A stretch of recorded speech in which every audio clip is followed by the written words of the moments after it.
Hello everyone. Before we begin today's video, I want to provide a trigger warning for the topic we'll be discussing. Today we'll be addressing the subject of grief, which can be a deeply emotional and sensitive topic for many individuals. Grief is just one of those subjects that hit people differently, because right now, yes, I have experienced grief recently. I have lost a loved one that was close to me. And I also have observed so many people who have lost someone very close to them. And it was an absolute high and low emotional maze that was difficult to get out of. I heard for anyone who is experiencing it right now, my heart goes out to you. If you have had life choose you to go through the depths, or if you want to call it layers of disruption, the presence, the essence, or energy of someone being gone is the most complicated thing for us to get used to living without. We sometimes call it our new norm, We all walk in our lives with people marching together to the beat of our own drums. But what happens when someone's called to leave this earth throws you off your rhythm? Now we are off beat. How can we find that sweet melody again? Or do we ever find it?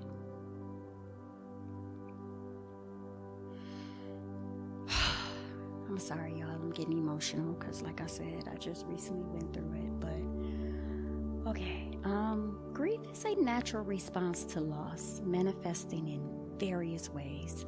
It's important to acknowledge that this discussion may bring us intense emotions, memories, or personal experiences related to loss. If you are currently dealing with grief or have recently experienced a loss, please take care of yourself and consider if you are in the right emotional space to continue watching. Remember, stepping away is okay if you need to prioritize your well-being, you know what I'm saying? And if you feel comfortable, reach out to a trusted friend, a family member, or a professional for support to watch with you. These are things that can help. And there are also helplines and resources available that specialize in grief counseling. This video aims to provide information, support, and understanding for those dealing with grief or wanting to learn more about the topic. I hope my discussion can be helpful and comforting, but please prioritize your mental and emotional well-being throughout. Thank you for understanding, and let's proceed with the video. And if you are new here, a warm welcome to you. Please enjoy my unique take on these 7 interactive videos about grief. A heavy topic, I know, and if you find value in this video and would like to continue exploring topics related to mental health, self-care, and personal growth, I will be honored if you subscribe to my channel. I am dedicated to promoting mental well-being and providing valuable resources. I believe in the power of sharing experiences, knowledge, and supports, and I would love for you to be a part of that journey. Subscribing to my channel ensures that you won't miss any future videos where we go deeper into various aspects of mental health. I offer practical tips and provide a safe space for open discussions. I am committed to creating content that uplifts, educates, and inspires, and I will be thrilled to have you on board. So, if you have already hit that subscribe button, thank you for your support. And your ConscienSiS, who is me, moi, look forward to sharing more meaningful content with you in the future. Now, let's begin.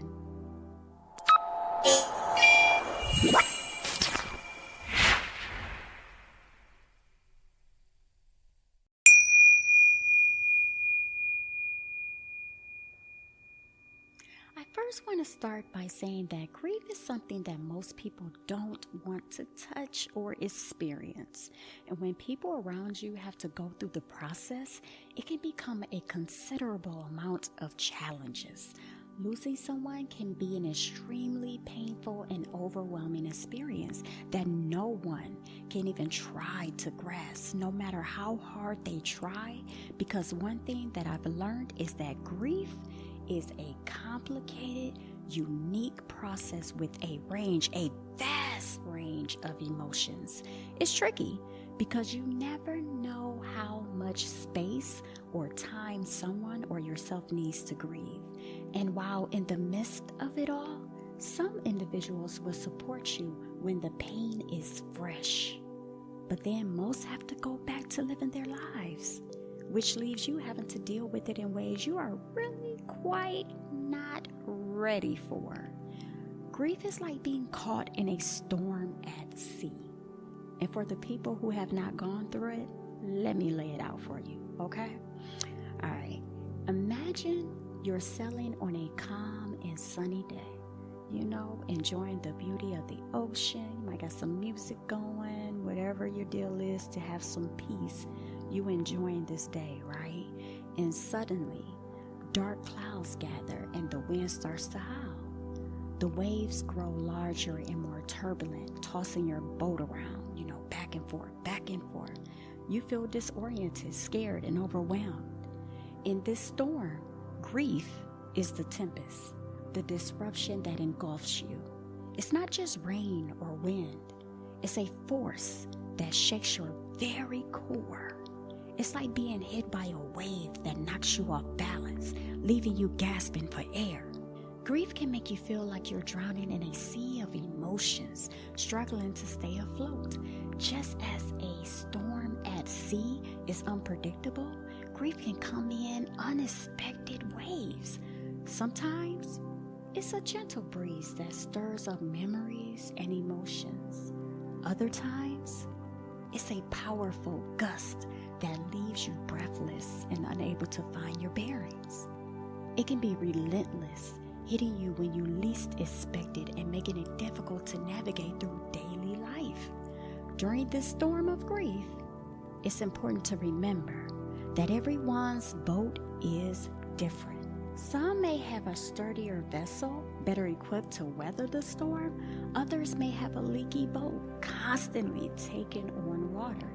Each person's experience of grief, again, is unique, influenced by their past, their relationship with the person or thing they've lost, and their support system. Grief is not a storm that passes quickly. It's a journey that takes time, patience, and resilience. Just as a storm eventually subsides, grief gradually transforms. The waves may become smaller and the winds gentler, but the sea is forever changed. Grief leaves its mark, shaping who we are and how we navigate the world. If you encounter someone who is grieving, imagine yourself as a lighthouse, providing a guiding light amidst the storm. Offer them a safe harbor where they can express their emotions without judgment. Be a compassionate listener, understanding that their journey through grief may be tumultuous and unpredictable.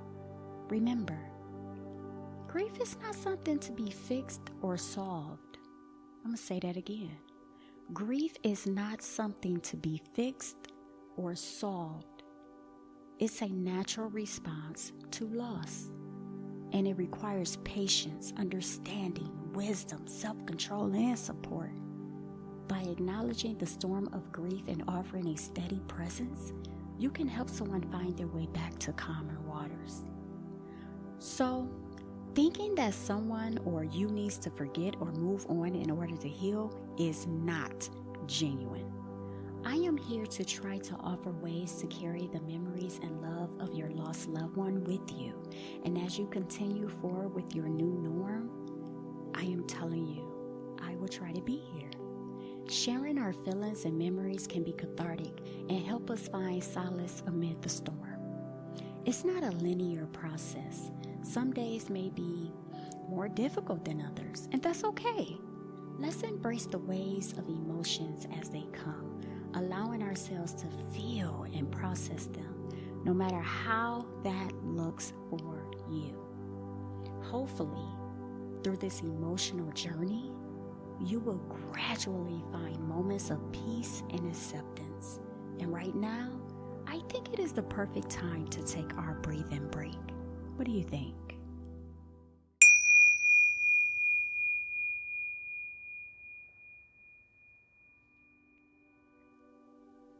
So I would like to take this opportunity to give you some time if you feel comfortable sharing your experience when dealing with grief. I am curious, what has been your personal experience? How did it affect you? And how did you cope with it? How do you think society views grief?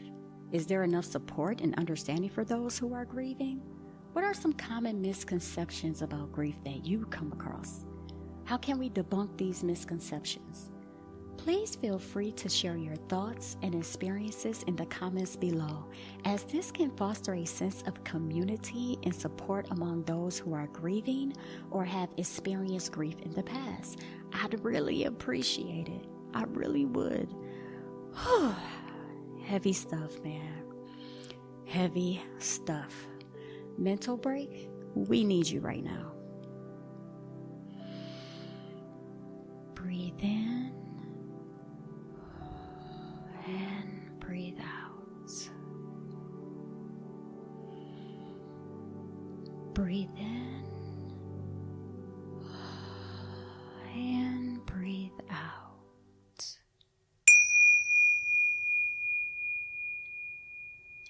Let's talk about the history of grief.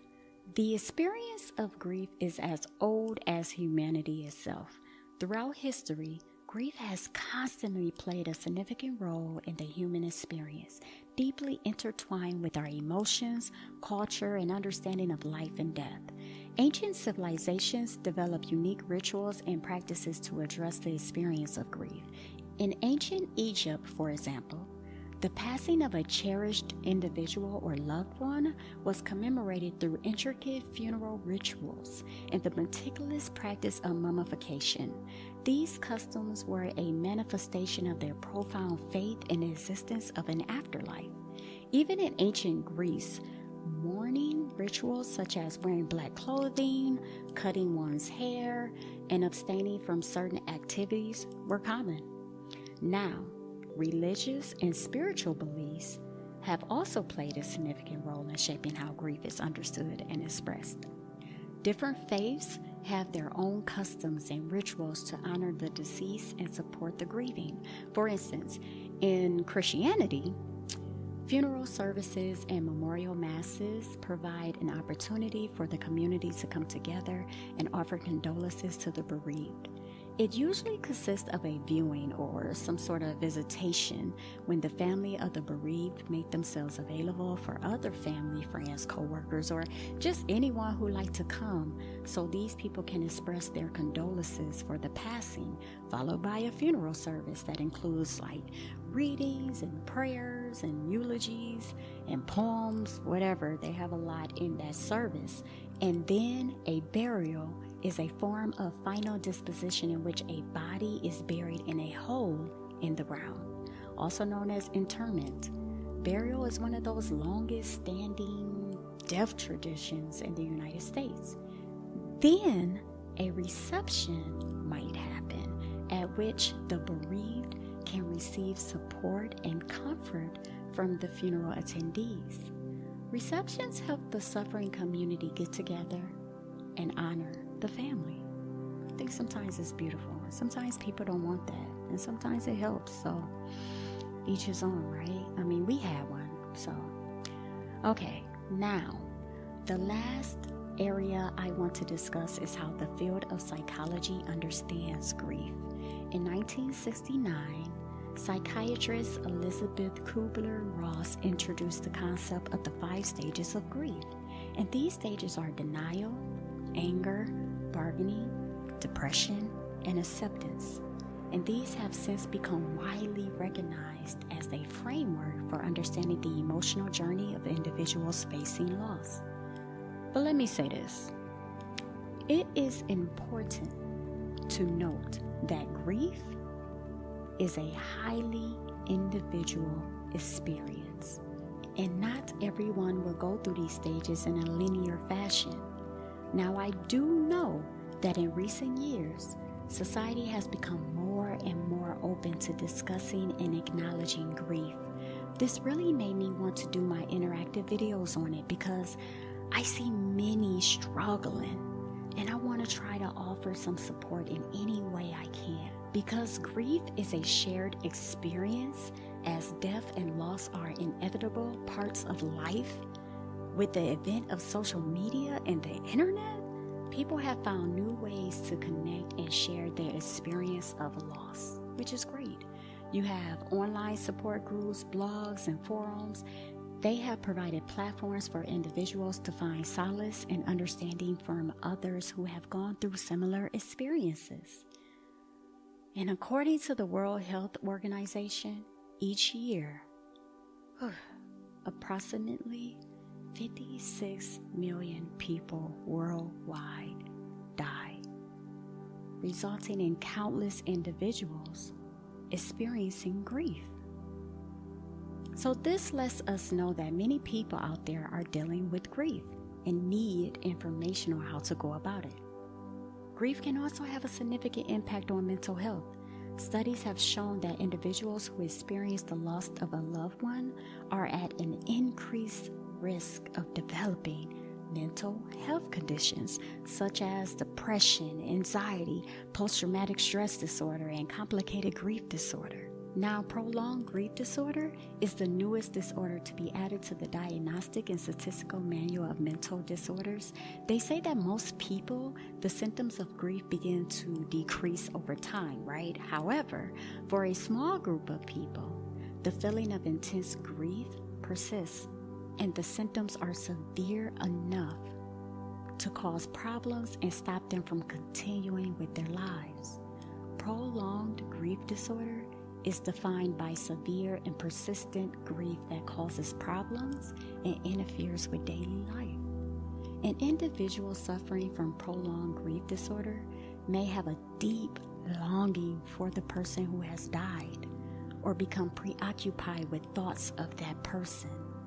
They may even experience significant distress or problems performing daily activities at home, work, or other important areas. Persistent grief is disabling and affects everyday functioning in a way that typical grieving does not. Grief affects us differently, y'all. And some studies even go further to say that gender plays a part as well. Men may be more likely to internalize their grief and exhibit stoicism, while women may be more inclined to seek social support and engage in verbal expressions of their emotions. Now again, not all women or men fit into one box. So just take this information for what it is. It is just a study, y'all. Okay? Moving on. Grief can affect individuals of all ages, and the experience may vary depending on the age group. Children and adolescents may exhibit grief differently than adults, and they may require age-appropriate support and understanding.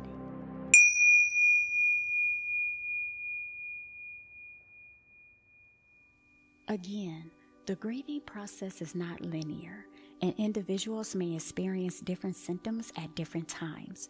Here are some common symptoms of grief. I have mentioned some of these already, okay? Don't be saying like, oh, she just said that. I'm telling you now, I already said it, okay? But I wanted to organize them for you, okay? So, number 1, emotional symptoms. Intense sadness and feelings of emptiness, shock and disbelief, anger, irritability or frustration, guilt or regret, anxiety or restlessness, numbness or detachment, loneliness or a sense of isolation, mood swings and emotional instability, difficulty concentrating or making decisions, feeling overwhelmed or a sense of helplessness.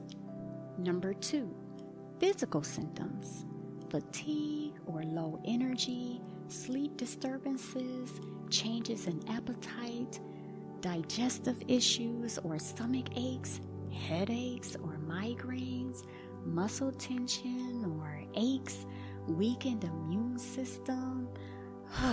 It's a lot. Okay.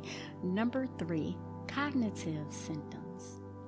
Disbelief or denial of the loss, difficulty accepting the reality of the loss, intrusive thoughts or memories of the deceased, preoccupation with thoughts of the deceased, confusion or difficulty concentrating, forgetfulness or absent-mindedness, difficulty making decisions or planning for the future.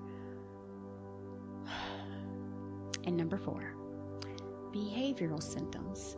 Crying spells or uncontrollable weeping, social withdrawal or isolation, loss of interest in previous enjoyed activities, difficulty completing daily tasks or responsibilities, restlessness or agitation, avoidance of reminders of the deceased, changes in speech patterns, increased use of substances as a coping mechanism. All of these symptoms that I just broke down can also be associated with other conditions such as depression or anxiety. It's just a lot. Y'all, it is a lot. And if you or someone you know is struggling with grief, please seek support who can provide guidance and assistance during the grieving process, okay? That's what I'm going to leave you with, okay? Seek support.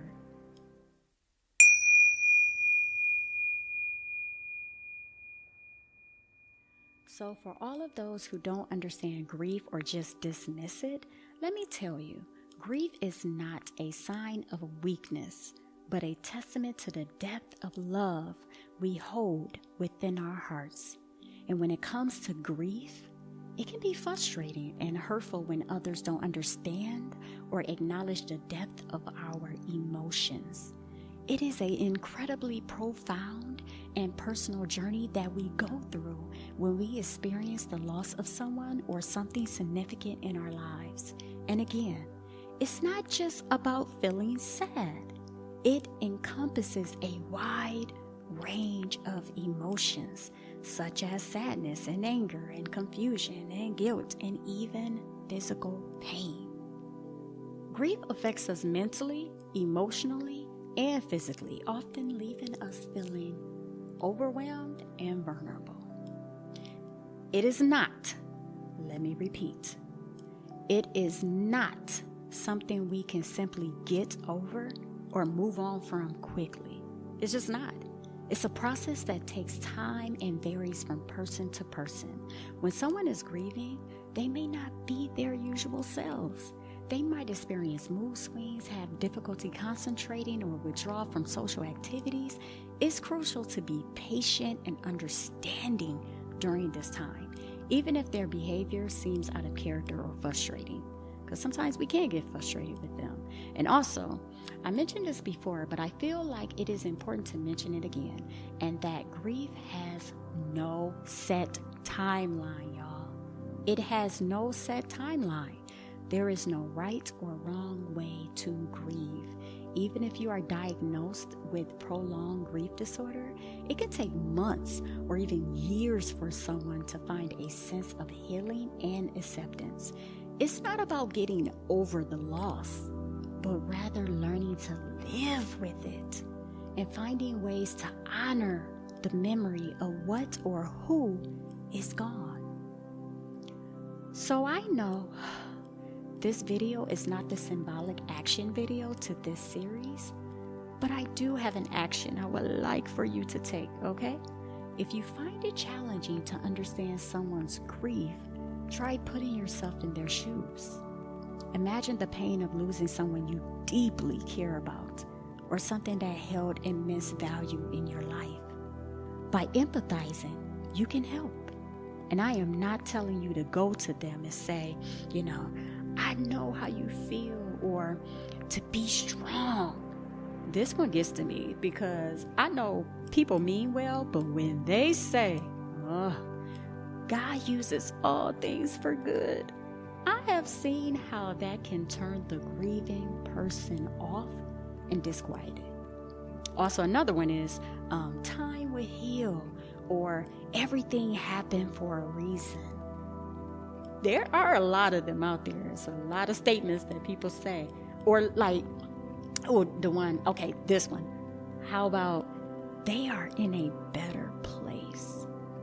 So many people who are going through grief do not want to hear these things. And even though these statements can be factual, we still need wisdom when trying to deliver help to those who need it. I will break down what I feel can be helpful in another video in this series. So remember, grief is a natural response to loss, and it is essential to approach it with compassion, patience, and an open heart.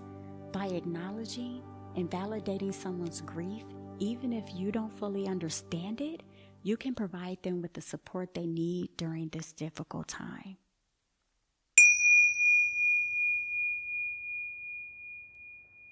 Now, let's recap.